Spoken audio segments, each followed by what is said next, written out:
परम पूज्य गुरुदेव और वंदनीय माता जी की चरणों में कोटि कोटि प्रणाम। आप सभी को प्रणाम।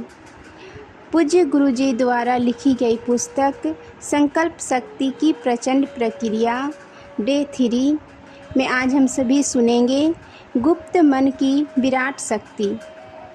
एक व्यक्ति था जो अपनी पत्नी द्वारा महामूर्ख कहा गया।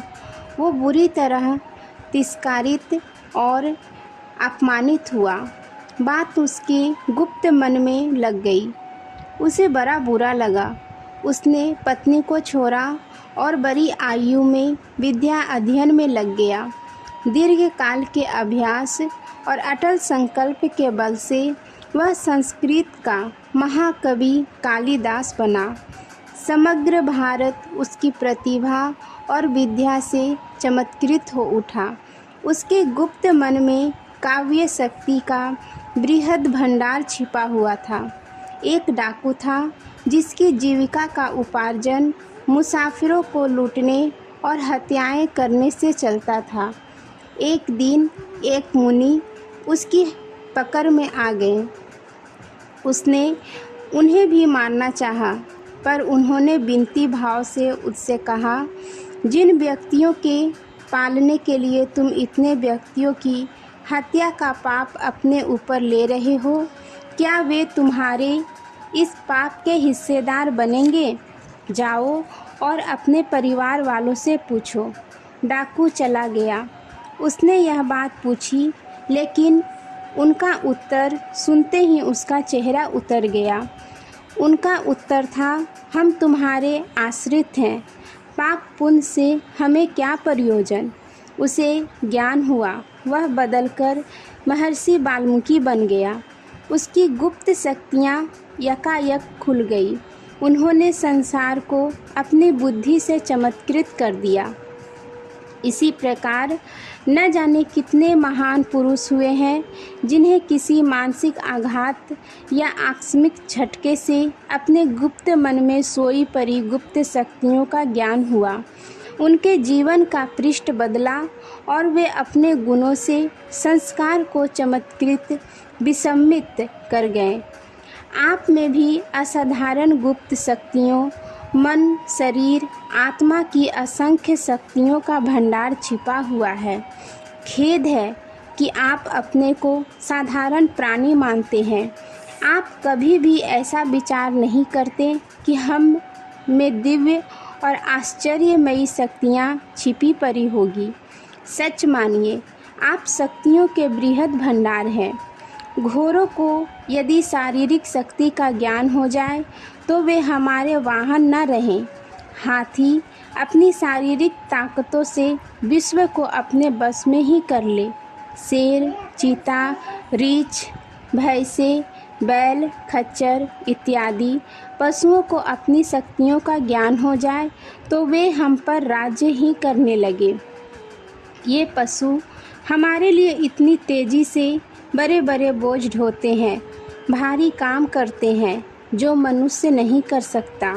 यदि वे सब नहीं अपनी शक्तियों को मनुष्य के विरुद्ध लगाए तो कदाचित ये हमें अपना वाहन बना सकते हैं, हमारे ऊपर सवारी कर सकते हैं। जिस प्रकार ऐसे उपयोगी प्राणी को अपनी शक्ति का ज्ञान नहीं है, ऐसे आपको भी अपनी शक्तियों का पता नहीं है। हम अशक्त हों, अंधेरे में भटक रहे हैं, हम रास्ता ढूंढ रहे हैं और पंगु बने हुए हैं। यदि हमें अपनी शक्तियों का ज्ञान हो जाए तो हमें दुख, भय, चिंता, आपत्ति, शोक, द्वेष आदि का बिल्कुल भी भान न हो। ये दुष्ट मनोविकार हमारा कभी भी कुछ न बिगाड़ सके। हमारे स्वास्थ्य, मन और जीवन पर इनका कोई भी बुरा प्रभाव न हो। खेद है कि हम इन दुष्टों के आसानी से बस में आ जाते हैं और अपना सर्वनाश कर लेते हैं। हम अपना भाग्य बुरा समझ लेते हैं। संसार फीका फीका मालूम होने लगता है। जीवन भार स्वरूप प्रतीत होता है।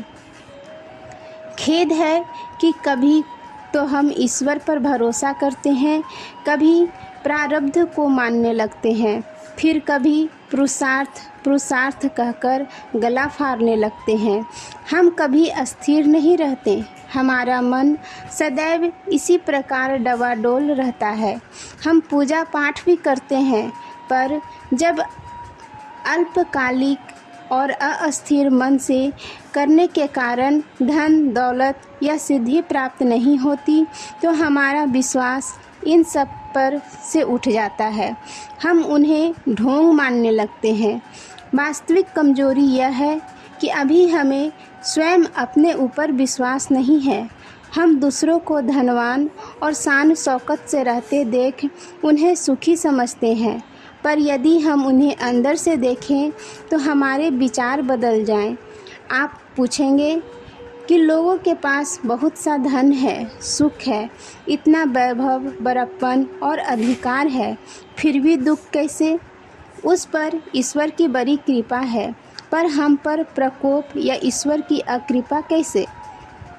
हमारे पास ऐश्वर्य के साधन नहीं हैं और उनके बिना हम दुखी हैं, और उनके पास सब साधन है इसलिए वे सुखी हैं। यह आपका केवल भ्रम है। ईश्वर का इसमें कोई पक्षपात नहीं है। ईश्वरीय शक्तियाँ विपुल ताकतों, मानसिक, शारीरिक, आत्मिक संपदाओं का जो अंश उनमें है, वही वास्तव में आप में भी मौजूद है। यह याद रखिए कि सतत परिश्रम और एक लक्ष्य सिद्ध से ही भाग्य बनता है। जनता की सतत इच्छा साधना से देश उठता है। इच्छा एक प्रबल शक्ति है जो अपना मार्ग खोज ही निकालती है। मूर्खों का प्रारब्ध एक बहाना मात्र है। वास्तव में प्रारब्ध या तकदीर कोई वस्तु नहीं है। जहाँ कार्य कारण का अटूट संबंध है, वहाँ प्रारब्ध और तकदीर मानना मूर्खता के अतिरिक्त क्या है? जिसे विचार करने का मार्ग मालूम नहीं है, जो प्रत्येक कार्य के पीछे काम करने वाले कारण को नहीं जानता है और जीवन के तूफानों से सदा डवाडोल रहता है, वही अपने कल्पित भूत प्रेतों और जीवन के तूफानों से सदा डवाडोल रहता है। वही अपने कल्पित भूत प्रेतों और बुरे ग्रहों का दास बना रहता है। आज के लिए यहीं तक। आप सभी को धन्यवाद। जय गुरुदेव।